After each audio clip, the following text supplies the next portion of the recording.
Welcome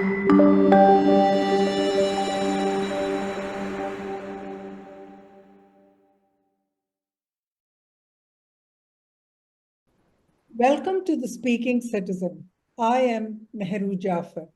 My guest today is a Dilliwala and hopefully also a Dilwala. The name is Asif Khan Dehelvi. Dehelvi is a very important young voice in India today, only because he cherishes unity among citizens and admires the diversity of this country. Dehelvi gave up a job in the corporate world to wander around the streets of the Indian capital telling stories. We will ask him today why he has decided to spend his life telling stories. On Dehelvi's request, we will chat with him today in Hindustani.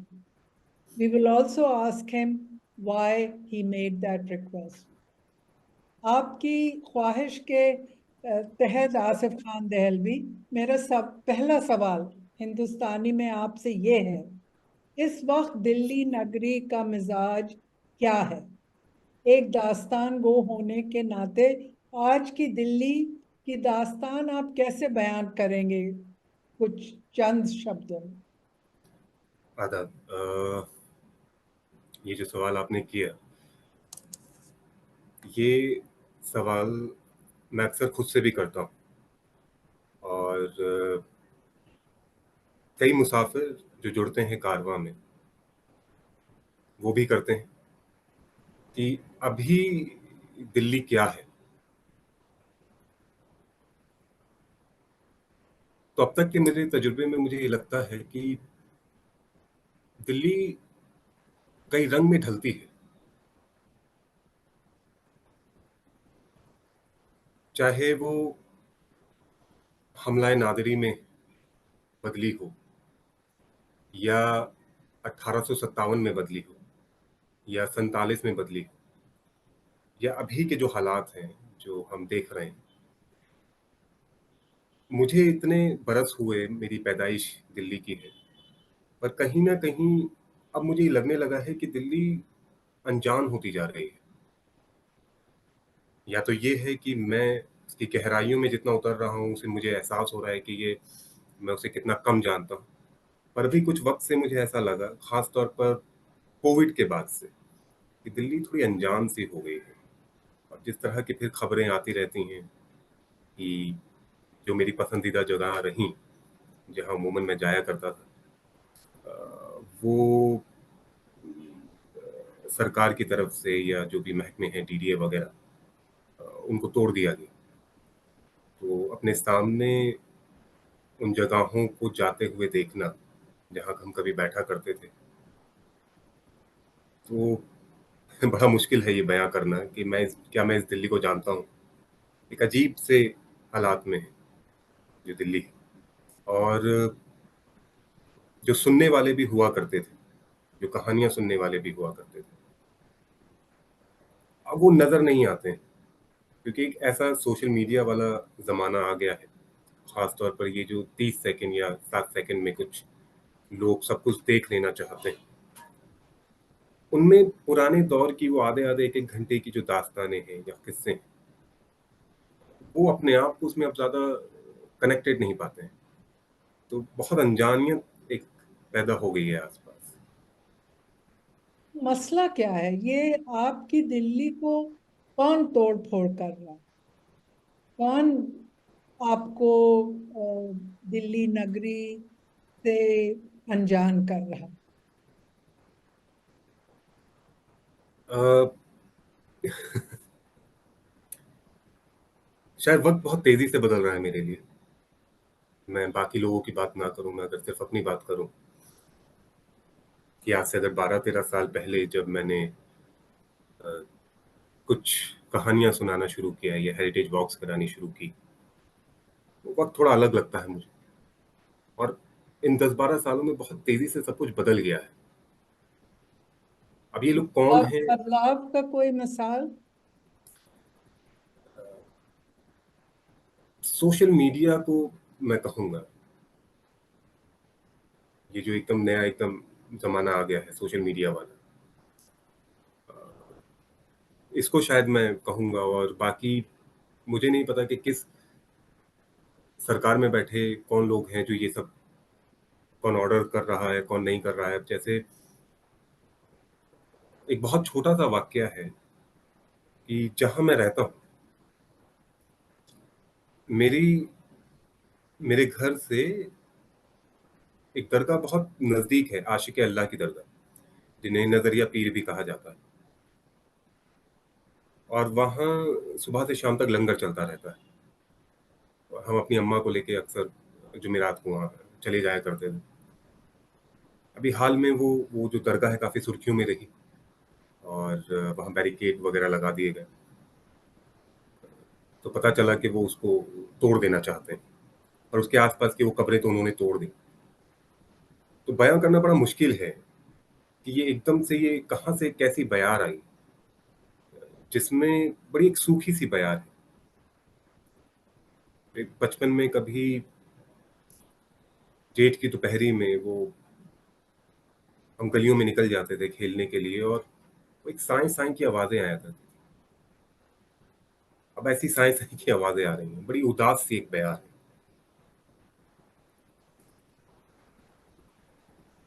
Delhi का जो वजूद है वो तो बहुत पुराना है। आपकी राय में कौन से दौर में दिल्ली की शान अपने उरूज पे थी, और क्यों? इस उरूज का राज क्या था? उस दौर से क्या आज की दिल्ली कुछ सीख सकती है?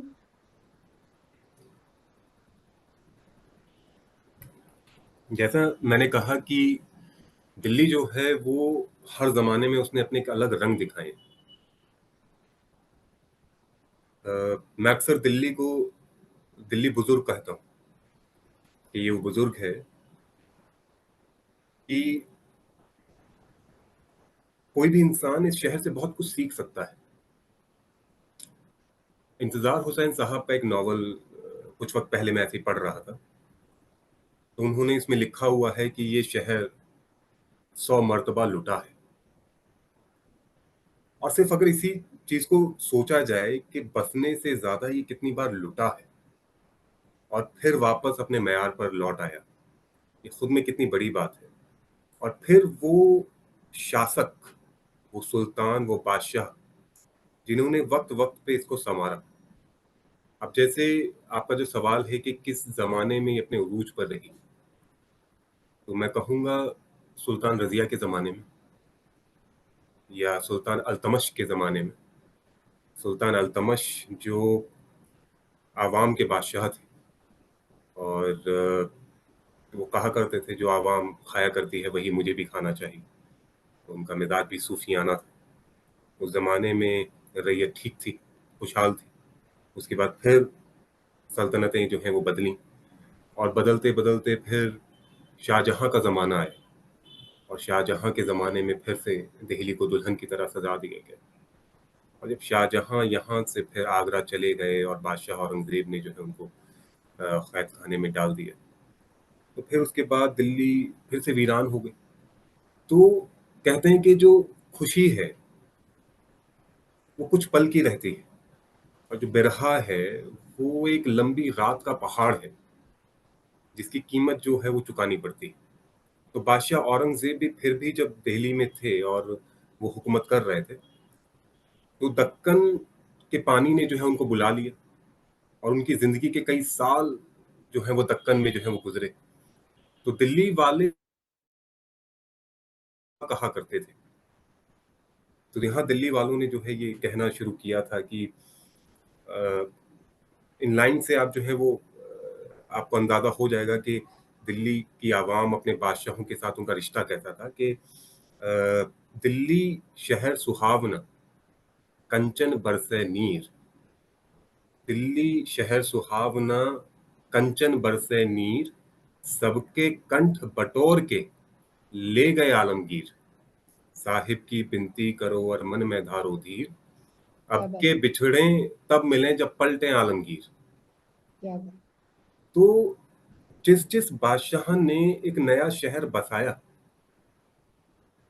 वो उसमें रहा ही नहीं। तो ये कहना बड़ा मुश्किल है कि किस ज़माने में ये उरूज पर रही होगी।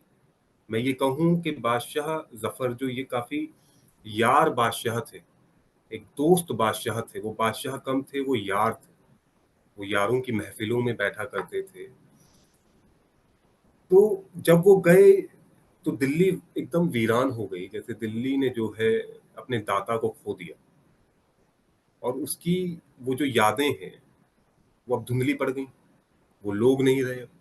तो बड़ा मुश्किल है ये कहना कि किसके ज़माने में उरूज पर थी। पर अगर मुझे इस सवाल को एक एक लाइन में अगर पिरोना हो, जी। तो मैं कहूँगा कि सुल्तान रज़िया का ज़माना और बादशाह शाहजहाँ के ज़माने में। तो रजिया सुल्तान के जमाने में क्या शान और शौकत थी, क्या माहौल था? देखिए, सुल्तान रज़िया, मैं अक्सर इस बात को अपने हेरिटेज वॉक्स पर मेंशन करता हूँ कि जो हिंदुस्तान है हमारा, वो काफ़ी पुरुष प्रधान देश रहा है और जो तुर्क होते हैं, उनको काफ़ी नाप वाला समझा गया है। उस ज़माने में, जो हमारी 12वीं-13वीं सदी है, उस ज़माने में सुल्तान अल्तमश अपने इतने सारे जो लड़के थे उनके, जो उनके शहज़ादे थे, उनको हटाकर जो है वो अपनी बेटी को सुल्तान बनाते हैं, वो वसीयत करते हैं। और कुछ ऐसा होता है कि सुल्तान आली जब फौत हो जाते हैं, जब पर्दा कर लेते हैं, तो जो अमीर हैं दरबार के, वो शहज़ादी रज़िया को जो है वो सुल्तान नहीं बनाते। वो उनके जो भाई होते हैं, जहाँ शाह तुर्कान के बेटे, वो उनको सुल्तान बना देते हैं। आवाम का एक बहुत बड़ा अहम रोल रहा है हमेशा। तो ये कहा जाता है कि जो शहज़ादी रज़िया हैं, वो आवाम की काफ़ी चहेती थी। और दिल्ली में जो एक पहाड़ है, अरावली का, जिसे आप मेहरौली के नाम से जानते हैं, वहाँ जब शहज़ादी रज़िया लाल लिबास, लाल पोशाक पहनकर आईं आवाम के सामने, तो आवाम ने जो है उनको अपना सुल्तान घोषित किया। ये खुद में एक बहुत बड़ी बात है कि आज से मतलब इतने ज़माने पहले 12वीं-13वीं सदी में आवाम खुद जो है घरों से निकलकर एक दरबार लगाती है और एक औरत को जो है वो अपना मसीहा, अपना सरदार जो है वो नियुक्त करती है। और सुल्तान रज़िया ने भी जो है कोई कसर नहीं छोड़ी। वो खुद जो हैं वो आवाम से मिलती थीं और जब उन्हें जंग पर भी जाना होता था तो खुद हाथी पर बैठकर निकलती थीं। खुद सुल्तान अल्तमश के ज़माने में सुल्तान अल्तमश को अपनी इस बेटी पर इतना नाज़ था और इतना यकीन था कि जब वो दिल्ली से बाहर जाते थे किसी जंग में, तो अपनी बेटी रज़िया को जो है दिल्ली की ज़िम्मेदारी दे दिया करते थे। अब दिल्ली को वही सँवार सकता है जो उसे अपना समझे या दिल्ली वाले उसे अपना समझें। उनके बीच में कोई दीवार ना हो। तुर्कों का के इतिहास में एक रोल अदा किया है औरतों ने, जिनको प्री हिस्टोरिक टाइम्स में अमेजोनियन वुमेन कहते थे। तो वहाँ पे था एक दौर जब औरतें भी, ये जो नोमैडिक कबीले होते थे, उनके साथ साथ रहती थी। और उनका सिर्फ उनकी रिस्पॉन्सिबिलिटी घरेलू नहीं रहती थी, लेकिन वो जंग भी करती थी। तो ये अमेजोनियन वुमेन के बारे में ज्यादा कुछ नहीं मालूम है हम लोगों को। लेकिन वहाँ पे तुर्कों की कबीलों में एक एक था दौर जब औरतों, एक अजूबा बात नहीं थी कि एक औरत ट्राइबल चीफ हो जाए या राजा हो जाए। लेकिन मुझे अभी आपसे बात करते हुए मुझे लगा कि आपने जब दिल्ली का इतिहास बताना शुरू किया तो 13वीं शताब्दी से आपने शुरुआत की, इल्तुतमिश और रजिया सुल्तान से। उसके पहले भी दिल्ली रहा होगा क्या? और 13वीं शताब्दी के पहले भी कोई शान और शौकत का दौर रहा होगा दिल्ली में, तो उसका जिक्र हम कम करते हैं आज, क्योंकि हमारे पास रिटन रिकॉर्ड्स नहीं है, कोई डॉक्यूमेंट्स नहीं है, और तो कोई वजह नहीं हो सकती कि नहीं, और कोई इसमें ऐसी कोई खास वजह नहीं। क्योंकि ये सुल्तानों का जो दिल्ली है, ये तो इसका इतिहास तो 13वीं शताब्दी से शुरू होता है। जी। और उसके पहले दिल्ली था। और लेकिन क्या वजह है कि उस दौर उन दौर का हम जिक्र कम करते हैं और शाहजहां और की दिल्ली का ज्यादा करते हैं, और सुल्तानों की दिल्ली का ज्यादा होता है। अ, अब जैसे शाहजहां की जो दिल्ली है वो अभी बाकी रही, अभी भी है, वो बसी हुई, जब से बादशाह सलामत ने जो है उसको बसाया। और तुर्कों के आगमन से पहले की जो दिल्ली रही, ऐसा नहीं कि उनका उसका जिक्र नहीं होता, उसका जिक्र होता है। पर वही वाली बात कि मैं आपसे इत्तेफाक रखता हूँ कि बहुत कम लिखा गया, जो लिखा गया फिर हजरत अमीर बर्बाद भी खुसरो हुई का है या लाइब्रेरीज, जंग की वजह से हाँ, डॉक्यूमेंटेशन बर्बाद भी हुआ है। और फिर हिंदुस्तानी कल्चर एक ओरल कल्चर रहा है, जी, हमारा इतिहास मुंह जबानी ज्यादा रहा है। मुंह जबानी ज्यादा बताया गया है जी। जी। तो एक ये वजह रही, पर मेरी कोशिश रहती है कि मैं उस जमाने के बारे में बताऊं, और उस जमाने की काफी इमारतें यहाँ मौजूद हैं। अब जैसे जहाँ मैं रहता हूँ महरौली में, वहीं संजय वन में आज भी जो है वो दीवार जो है वो मुंह उठाए खड़ी हुई, और वो दीवार जो है वो कुतुब मीनार बनने से पहले की, जिसे चौहान भी रहा करते थे, तोमर भी वहां रहा करते थे। तो ऐसा नहीं है कि इतिहास जो है वो मिट गया है, इतिहास आज भी है, सूरज कुंड आज भी मौजूद है। और जो तुर्क यहाँ आए, तो वो जो एक प्रशासन वाली नीति थी उनकी, वो बेशक अपने साथ जो है अपने एक नया तमद्दुन लेकर आए थे, अपनी एक तहजीब लेकर आए थे, पर लोग तो यहीं के रहने वाले थे, पहले बिल्कुल। से यहाँ से जो है एक और प्रशासन चल रहा सभी आए हैं था। हाँ, जो हमारे और भी वॉरियर्स हैं जी। जिन्होंने मजहब अपना बदल लिया, वो भी अटिला दहान के ट्राइब के डिसेंडेंट्स हैं। हुँ, पूरा हरियाणा में अभी भी कुछ फैमिली हैं जो जिनका फैमिली नाम हन होता है। तो सभी आए थे। ये कहना गलत होगा कि सिर्फ तुर्क और मंगोल और अरब ही आए हिंदुस्तान में। सभी लोग आए थे अलग अलग दौर में। जी, अलग-अलग दौर में बहुत सारे लोग हैं, पर उस ज़माने में जो ये तुर्क कबीला था, मतलब जिसने हुकूमत करनी शुरू की, वो तुर्की इतिहास से ही जो है फिर वो जानते हैं। जी। ये कनिष्क और वो कौन सी शाखा है जिसके जो पाट्रियार्क थे, फाउंडर थे, वो चाइनीज थे? शुंग, जी जी जी, जी जी। तो शुंग। इस तरह की चीजें भी नौजवानों को पता होनी चाहिए कि अ, उन उन उन दिनों का ये एक रिवाज था कि लोग इधर उधर खाने की तलाश में जाते थे और कहाँ से कहाँ जाके बस जाते थे। तो ये कोई जी, नई बात नहीं है। कोई कोई भी इतना प्योरली इंडिजिनस सिटीजन नहीं है। जी। तो ये बताइए, आप दास्तान गो हैं, आपकी सबसे पसंदीदा दास्तान दिल्ली के बारे में कौन सी है? मैं एक छोटी सी झलक अगर आप हमें। दास्तान को नहीं हूँ। अच्छा, स्टोरी अ, टेलर। वो एक बहुत बड़ा मर्तबा है। जी अ, मैंने कभी अपने आप को एक स्टोरी टेलर भी नहीं कहा। अच्छा। इनफैक्ट मैंने कभी कुछ कहा नहीं कि मैं ये हूँ,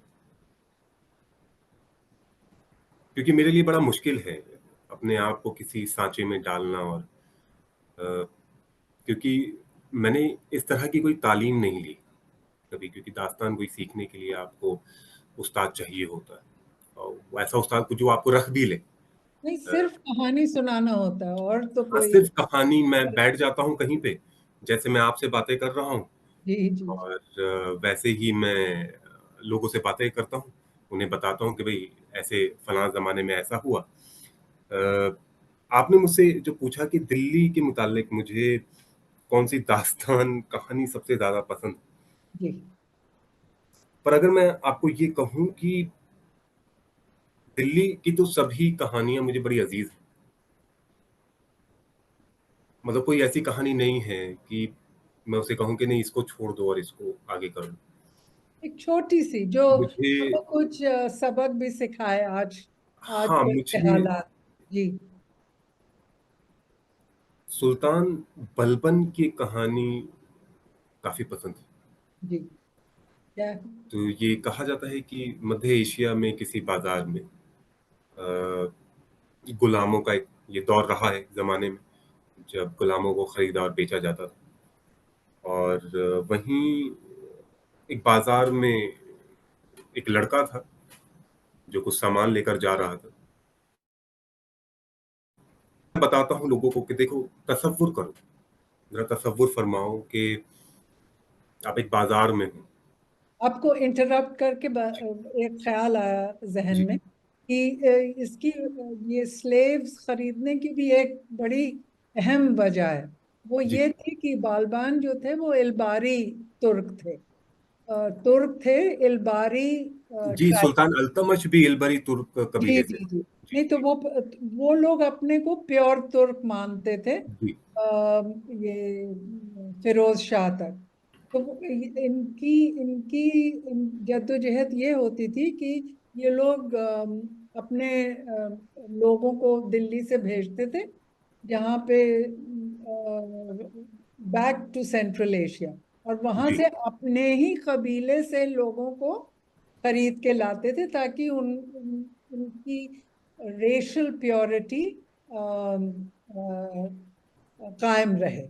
जी तो ये एक वजह थी। तो फिर वो बड़ा फिर बहुत मुश्किल हो गया, और फिर बाद में लोग यहाँ लोकल लोगों से इंटरमिंगल करने लगे, और वो फिर इंडियनाइज हो गए। जी जी लेकिन जी वो है ना, 7 शायद सुल्तान थे जो कहते हैं कि वो प्योर इल्बारी टर्क्स थे, और उसके हम्म बाद फिर ये मिक्सिंग शुरू हो गई। जी जी जी।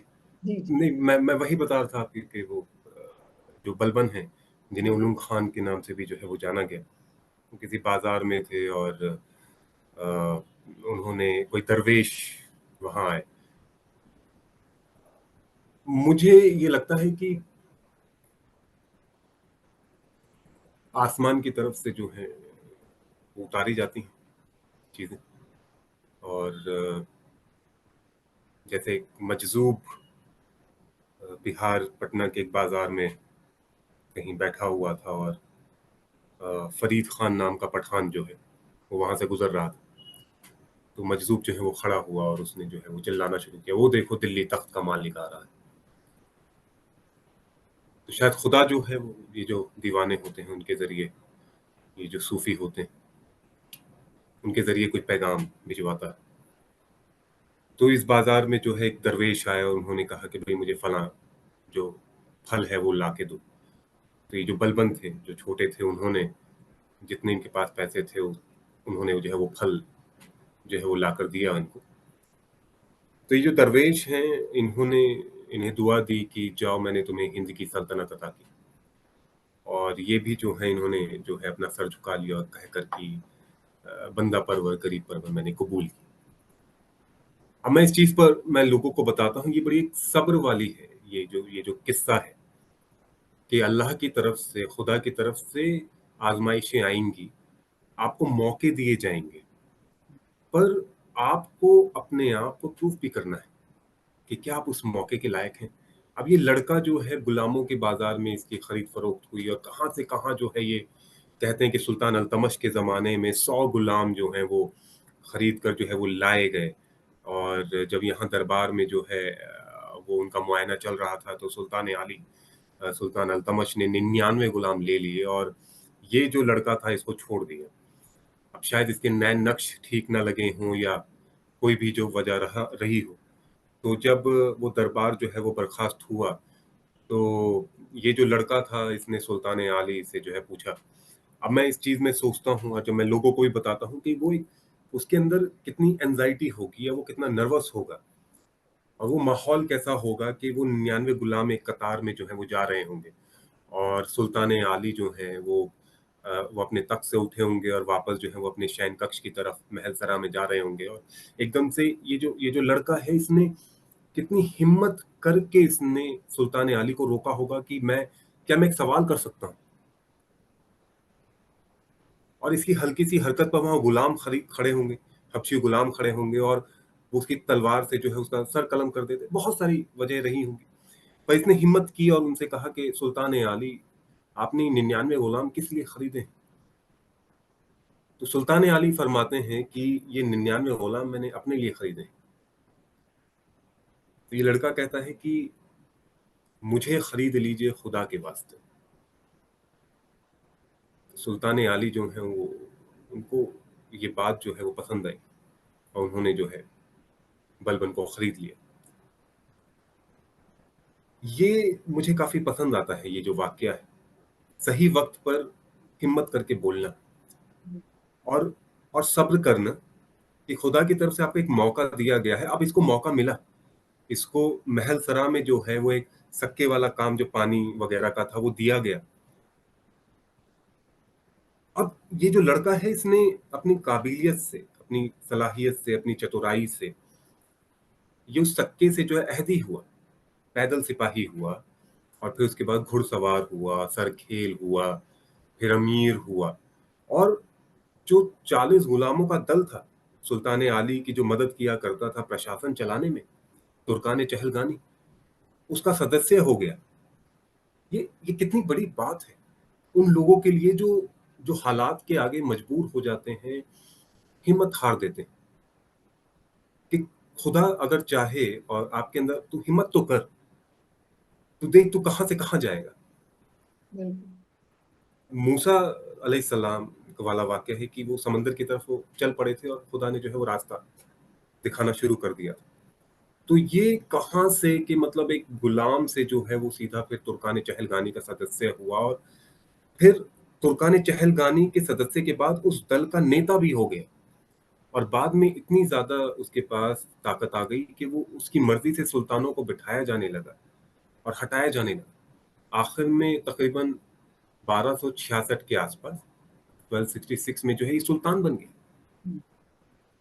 और लेकिन फिर आसिफ, ये सारे सुल्तानों की यही दास्तान है, सब गुलाम थे। कुतुबुद्दीन ऐबक भी गौरी के गुलाम थे। That is why it's called the slave dynasty जी, जी, ऑफ दिल्ली। जी जी। जी, नहीं पर तो जिस तरीके बहादुरी से का तो बेमिसाल की के बहादुर थे ये सब के सब। जी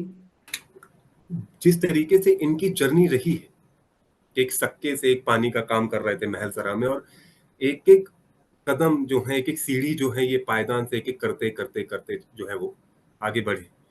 मैं आपकी बात से इत्तेफ़ाक रखता हूँ, पर अगर आप सुल्तान अल्तमश को देखें, जिनको असल में दिल्ली सल्तनत का मसीहा कहा गया है, जिन्होंने दिल्ली सल्तनत के प्रशासन की एक बुनियाद डाली है। जी। जब गुलामों के बाज़ार से सुल्तान अल्तमश जो थे, उनको लाया गया था गज़नी में, गौर और गज़नी में, तो मोहम्मद गौरी जो थे, उनको वो पसंद आए थे और वो खरीदना चाहते थे। पर वो जो कीमत जो माँग रहे थे या सुल्तान आली ने जो कीमत मुकर्रर की, उसमें जो व्यापारी हैं, वो जो सौदागर हैं, वो राज़ी हुए नहीं।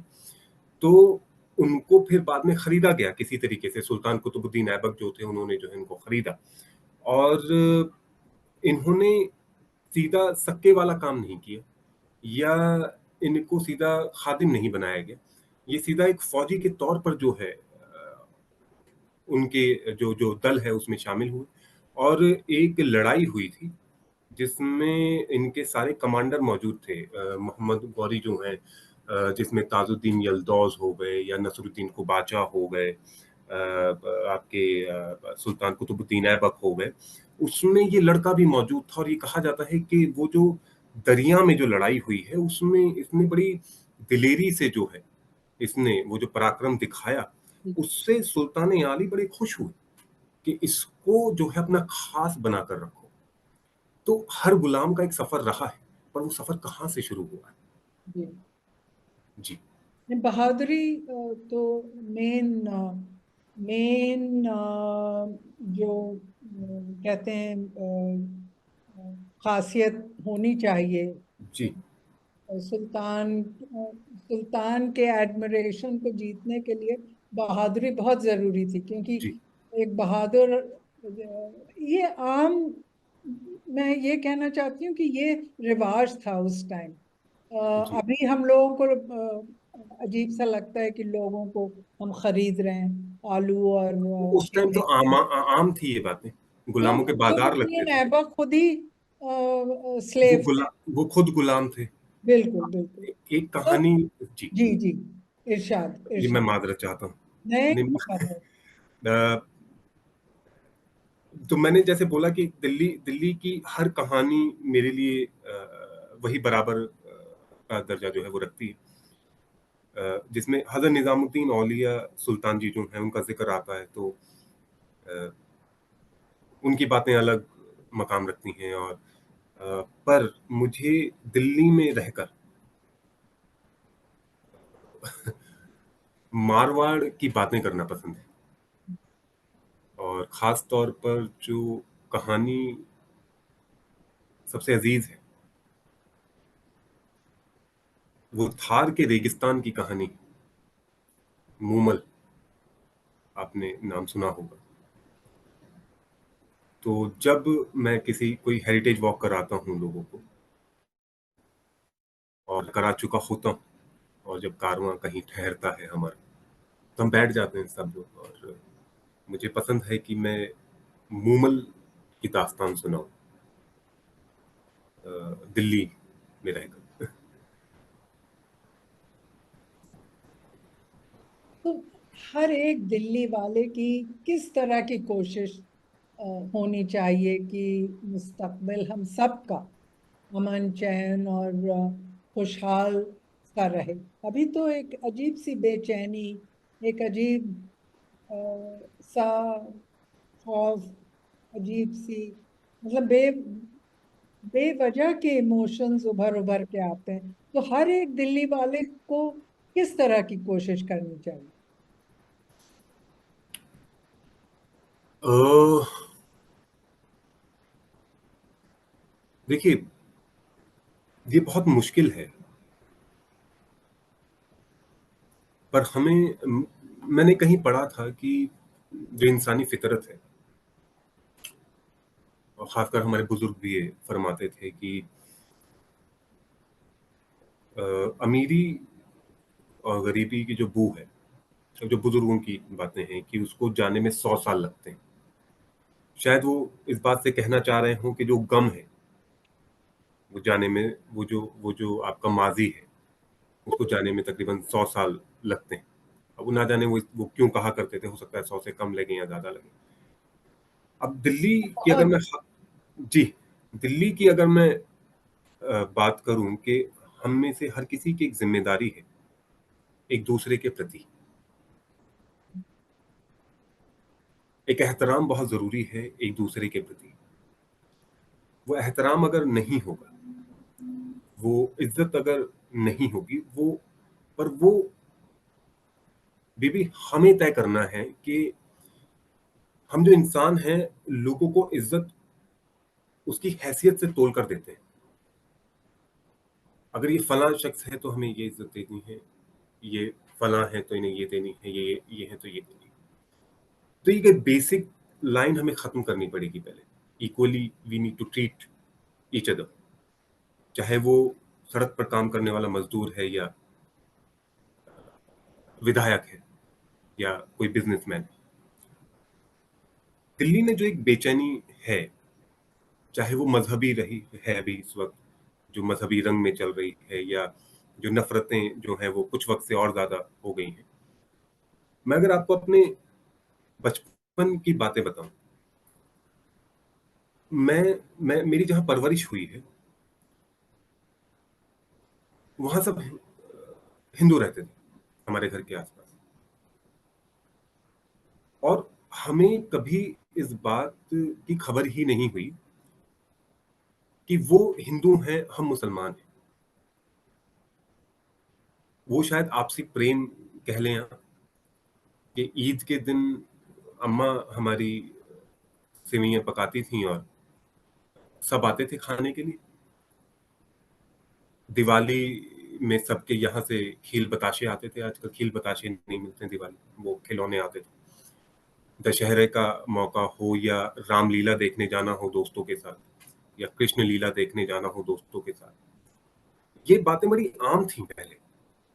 अब ये बहुत बड़ी हो गई हैं कि इफ मी बीइंग अ मुस्लिम, देखो मैं रामलीला देखने जा रहा हूँ, नहीं ये बहुत बेसिक है। या मी बीइंग अ हिंदू, देखो मैं ताजिया निकल रहा है यहाँ से और मैंने सड़क जो है वो साफ कर दिया, या मैं पानी का छिड़काव कर रहा हूँ।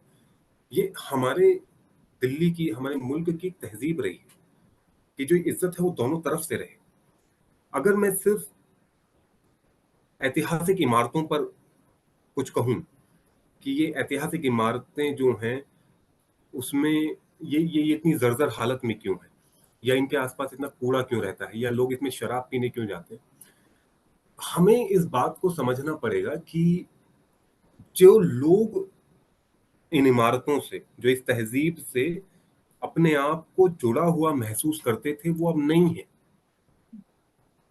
ये दिल्ली अब वो नहीं है। वो तमद्दुन, वो तहजीब, वो एक सल्तनत का खात्मा नहीं था, वो पूरे एक तमद्दुन की बर्बादी थी। ये वो बेचारे वो शरणार्थी थे जो 1947 में बेचारे लुटे पिटे वहां से आए, अपनी बड़े बड़े हवेलियां और सब छोड़कर एकदम रातों रात इनके सर से छत हट गई और एकदम से इस मुल्क में, इस शहर में आ गए। और ये मुल्क पराया था, ये शहर पराया था। तो इन्होंने ये सिर्फ अपनी फिक्र की, उस टाइम पे रोटी की ही देखी और क्या काम करने जा रहे हैं। तो एक ही बहुत बड़ी वजह है कि लोग अपने आप को उस तहजीब से, जब मैं खुद इस ये बातें करता हूँ या मैं ये कहानियां सुनाता हूँ या उस जमाने की, तो लोग उससे जुड़ा हुआ महसूस नहीं करते। बट वहीं अगर अगर आप राजस्थान चले जाएं, वहां आपको बिल्कुल उलट नजर आता है, लोग उससे जुड़ा हुआ महसूस करते हैं। आज की डेट में अगर हम थोड़ी देर रुकें, चाहे कोई भी एक शहरी हो, कोई भी एक दिल्ली वाला हो, वो बेशक इतिहास पढ़े ना पढ़े, बस एक दूसरे के प्रति बिना मजहब देखे हुए, बिना जात देखे हुए, बस एक इज्जत होनी चाहिए एक इंसान के तौर पर। तो मुझे लगता है कि ये जो बेचैनी वाली ये बयार जो चल रही है काफी लंबे वक्त से, इसमें भी खुशबुओं के रंग जो है वो ढलेंगे। सिर्फ इज्जत एक दूसरे के प्रति। ये तो बड़ी दिल दुखाने वाली बातें आपने की इस वक्त। कोई जरूरी नहीं है कि हम लोग एक दूसरे से नफरत करें, लेकिन पता नहीं क्या मजबूरी है नफरत। पता नहीं क्या मजबूरी है, मतलब मैं हमारी अम्मा अक्सर इस बात के लिए कहती है, और मेरी अम्मा को ना उर्दू में महीनों के नाम नहीं याद। मेरी अम्मा आज भी वही, अच्छा ये चैत चल रहा है, अच्छा ये बैसाख चल रहा है।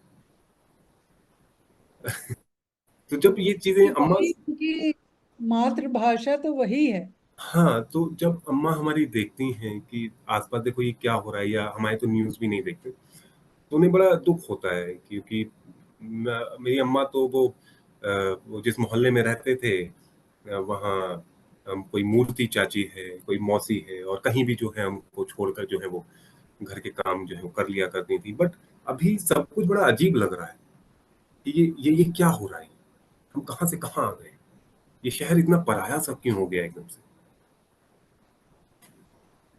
इंशाल्लाह वो सुबह कभी तो आएगी। तो सुबह कभी तो आसिफ जी। दहलवी, आप जाते जाते ये भी बताते जाइए कि आपको दास्तान सुनाना क्यों पसंद है, और आपने आज हिंदुस्तानी में क्यों गुफ्तगू करना चाहा। अ, अच्छा, मुझे नहीं पता था कि मैं दास्तान सुना रहा हूँ। जब 2011 में मैंने कुछ शुरू किया बोलना, मैं बचपन से बड़ा खामोश रहा हूँ, बहुत खामोश रहा हूँ। मतलब घर में अगर कोई मिलने वाले भी आते थे, कोई रिश्तेदार भी आता था, तो हम जो है वो हम दूसरे कमरे में चले जाते थे।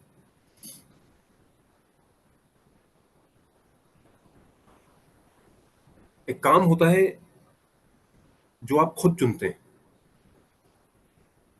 और फिर कुछ होता है जो जो खुदा की तरफ से उतार दिया जाता है। मैंने इतिहास नहीं पढ़ा, ऐसा उसमें कोई ऐसा एमए वगैरह कुछ नहीं किया। मैं अपने आप को अस्तगफुरुल्लाह इतिहासकार कह भी नहीं सकता कि मैं, हाँ देखो मैं ये इतिहास जानता हूँ। पर जब मैंने ये बातें करनी शुरू की, जब मैंने ये वाक्य बताने शुरू किए, तो बरसों तक जो मैं खामोश रहा, और जब मैंने कुछ कहना शुरू किया तो सुनने वालों ने उसे कहानी कहा।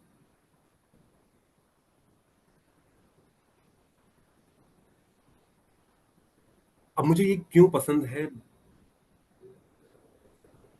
ये भी बड़ा मुश्किल है बताना। बेसिकली आपको बातें करना पसंद है बातें दूसरों। नहीं, मतलब अभी जैसे मैं आपसे कर रहा हूँ, मैं ये वाली बातें कर रहा हूँ, और मैं सच कहूँ तो मैं आपके सामने नर्वस हूँ, और मैं बहुत नर्वस हूँ। मैं आपको एक ज़माने से हम लोग फेसबुक पर कनेक्टेड हैं, और मैंने आपका लिखा हुआ पढ़ा भी है हज़रत निज़ामुद्दीन औलिया के ऊपर माशाअल्लाह। और जब खयाती ने आपका ज़िक्र किया था तो मुझे खुशी भी हो रही थी और मैं नर्वस भी हो रहा था। तो सिर्फ़ कहानियाँ, मतलब जो 3 घंटे अगर मैं कुछ सुना रहा हूँ, अब जैसे पहली बार जब मैंने कुछ सुनाना शुरू किया तो ये कहानी कहानी ये 2012 की बात है। मतलब शुरू तो 2011 में हम कर दिए थे, पर 2012 की बात है, और हज़रत निज़ामुद्दीन दरगाह हम जाते हैं जब, तो उर्स महल है। तो उर्स महल में जैसे ही दाखिल होते हैं, वो जो फाटक पड़ता है बड़ा-सा, तो पहले, अभी तो ऊपर गार्ड नहीं जाने देते, पर पहले हम चले जाते थे उसके ऊपर। और पहली बार ना मैंने वहाँ, गर्मी पड़ रही थी एकदम शदीद, और मैंने वहाँ लोगों को बिठाया, और बस ऐसे ही मैंने कुछ कहानियाँ सुनाना शुरू कर दी। उसमें से जब वो कहानी खत्म हुई तो कुछ लोगों ने तालियाँ बजाना शुरू किए, और मुझे ऐसा महसूस हुआ कि मेरे सीने में कुछ पिघल रहा है, कुछ पिघलता हुआ जा रहा है। तो बस फिर ये कहानियों का सिलसिला जो है वो रुका नहीं। दूसरा ये कि मैंने हिंदुस्तानी ज़बान में मैंने आपसे बात करना क्यों पसंद किया। अ, मेरी अंग्रेज़ी बहुत अच्छी नहीं, मैं अगर इस बात को अगर मैं सीधा-सीधा कहूँ। मेरी उर्दू भी बहुत अच्छी नहीं है, कुछ ऐसी। तो मिली-जुली कोई ज़बान में बस आपस में बात हो जाए, मैं बोल लेता हूँ। बहुत अच्छा किया, जी। बहुत अच्छा। आसिफ खान दहलवी, आपने जो सिटीजन के साथ बात किया, अपने कीमती वक्त से कुछ पल निकाल के आपने हमारे साथ गुजारे, आपका तहे दिल से शुक्रिया, बहुत बहुत शुक्रिया। शुक्रिया। Thank you sir.